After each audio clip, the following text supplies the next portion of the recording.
माधव का देहांत हुए लगभग 15 दिन भी बीत चुके थे। एक दिन सीमा अपनी माँ के पास आती है और कहती है, माँ, घर का सारा राशन खत्म हो गया है, खाने को कुछ भी नहीं बचा।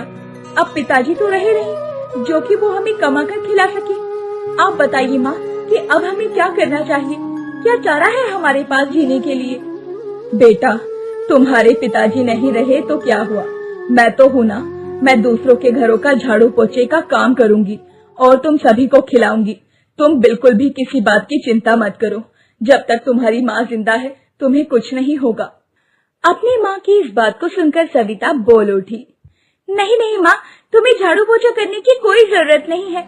मैं हूँ ना, पिताजी की दुकान को मैं संभाल लूंगी।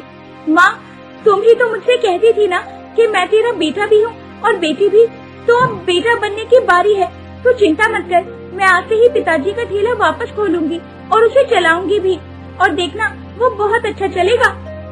बेटा, तेरे जैसी बेटी तो बड़े भाग्य से मिलती है। मुझे तुझ पर पूरा भरोसा है। तेरे काम में तेरी बहनें भी तेरी मदद करेंगी।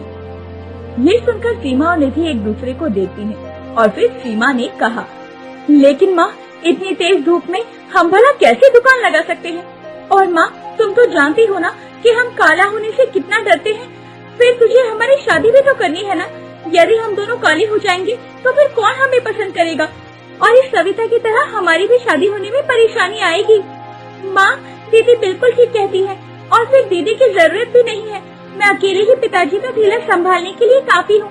पिताजी भी तो अकेले ही अपना ठेला संभालते थे। अभी वैसे भी वहाँ ज्यादा ग्राहक नहीं आते, तो इतने लोगों की जरूरत नहीं पड़ेगी। तो देखना माँ, मैं सब कुछ अकेले ही संभाल लूंगी। ऐसा कहकर सविता अपने पिताजी के ठेले को फिर से खोलना शुरू कर देती है।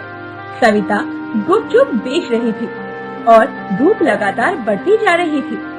इस धूप में सविता को चक्कर आने लगता है। वो गर्मी से तप रही थी और सविता चक्कर खाकर गिर पड़ती है। आसपास के कुछ लोगों ने उसे उठाया और उसके ऊपर पानी का छिड़काव किया और उसे उठाकर बैठाया और बोलने लगे, अरे ओ सविता बिटिया, इतनी धूप में क्यों ठेला लगा रही है। तेरी नाजुक काया इतनी तेज धूप के लिए नहीं बनी है। जा बेटा, घर लौट जा, बेकार में तबीयत बिगड़ जाएगी तेरी।